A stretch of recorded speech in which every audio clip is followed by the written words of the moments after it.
धन्यवाद speaker sir. जिस तरह से मंत्री महोदय ने विस्तृत जवाब दिया स्पीकर सर, आप भी थोड़ा समय का ध्यान रखना, मैं भी विस्तृत सुझाव देने का हर संभव प्रयास करूंगा। तो स्पीकर सर, सुझाव तो विस्तृत नहीं, हमारे लिए टाइम बाउंड ना करो स्पीकर सर। जब बात शिक्षा की है तो फिर थोड़ा आप भी संयम रखो जी, घंटी थोड़ी एक साइड में छोड़ दो, सुझाव भी फिर ढंग से देने दो। अपनी बात कितने मिनट में जी?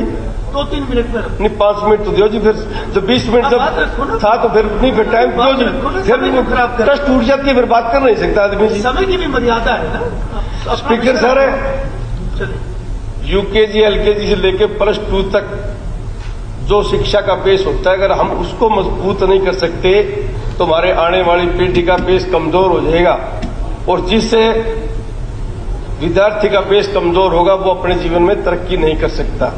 तो हमारा सबका ये धर्म बनता है, और कुछ हम शायद ना दे सकें, आने वाली पीढ़ी को अच्छी शिक्षा और दीक्षा देना प्रत्येक समाज का, प्रत्येक सरकार का ये धर्म बनता है। तो मैं माननीय मुख्यमंत्री जी को कहना चाहूंगा, सबसे पहले जो शिक्षकों के में जेबीटी, टीजीटी, पीजीटी, अन्य पोस्ट सरकारी विद्यालय में जितने भी पद है, कोई विशेष अभियान चला के इनको भरने का काम करें। और स्पीकर सर, सेकेंडरी और सीनियर सेकेंडरी स्कूल में 9th और +2 तक जो हमारी बच्चियां हैं, उनके लिए कॉमन रूम की व्यवस्था की जाए, और कॉमन रूम के साथ एक टॉयलेट बाथरूम की व्यवस्था उसके साथ होनी चाहिए। और प्रत्येक प्राइमरी स्कूल में 27 कर्मचारी नियुक्त किया जाए। उसके साथ साथ जिन गांव की पंचायतें ज्यादा बच्चों को अपने सरकारी स्कूल में भेजने का काम करती हैं, उन पंचायतों को भी प्रोत्साहन राशि अलग से दी जाए, ताकि सरकारी स्कूलों की तरफ बच्चों का रुझान बढ़े। और इसी तरह से अनुसूचित जाति और जनजातियों के लिए भी पूरी तरह विभाग के अंदर ये जो खाली पड़ी है इनको करना चाहिए। और स्पीकर सर, जो मिड डे मील है, आधे अध्यापक तो मिड डे मील में लगे रहते हैं, उनके लिए किसी अलग कर्मचारी की नियुक्ति की जाए ताकि उनका समय बर्बाद ना हो।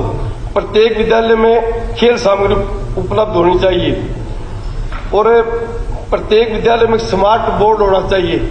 आज मिडिल और प्राइमरी 23% स्कूल ऐसे हरियाणा में जिनकी स्पीकर सर बाउंड्री वाल नहीं है, पहाड़िया की बाउंड्री वाल है। और मैं तो जब मंत्री महोदय जवाब दे रहे थे, मैं सोचा अधिकारियों ने किसी दूसरे प्रदेश का उत्तर नहीं दे दिया जी। ये आपका विषय था, विषय का जवाब मंत्री ने दे दिया, उसमें कोई प्रश्न है तो प्रश्न। जर्जर व्यवस्था को कोई चीज रिपीट मत करो। जर्जर व्यवस्था था, उसको दुरुस्त कैसे हो, ये बात करने का प्रयास था जी।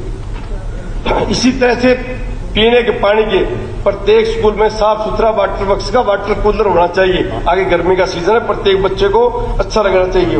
प्रत्येक विद्यालय में प्रत्येक विभाग का प्रत्येक विषय का एक अलग से टीचर होने चाहिए। और शिक्षा विभाग में हजारों की संख्या में एसीपी मामले लटके पड़े हैं। अध्यापक मानसिक और आर्थिक तौर पे बड़े परेशान हैं, उनका भी तुरंत कार्रवाई करना। अध्यापक मानसिक तौर पे ठीक नहीं होगा तो पढ़ाई ठीक नहीं करा सकता जी। और प्राइमरी स्कूल में जहाँ पे छात्रों की संख्या कम है, सरकार आनंद फानन में स्कूलों को बंद कर देती है। उनको बंद करने के बजाय जो बुनियादी समस्याएं हैं उनको समझना चाहिए, उनको दूर करना चाहिए और उनके ऊपर करना चाहिए।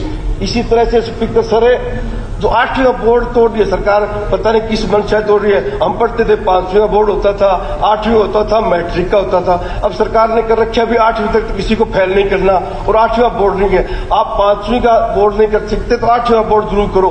बच्चे के अंदर भय रहता है बोर्ड की परीक्षा आएगी, मैं अच्छी तैयारी करूंगा, तो 8वां बोर्ड आप कृपया करके ना तोड़ें। और इसी तरह से प्रत्येक स्कूल में एक सोलर पैनल लगाएं। और उसी तरह से स्पीकर सर, अपग्रेड हुए सेकेंडरी और सीनियर सेकेंडरी स्कूलों में आज भी ड्यूल डेस्क नहीं है, केवल स्कूलों से डिमांड मांग दी गई है, और कई स्कूल बिना ड्यूल डेस्क के चल रहे हैं। ये उदाहरण है DG SSS उकराना का। ये बच्चियां नीचे क्लासों में बैठी हैं जी।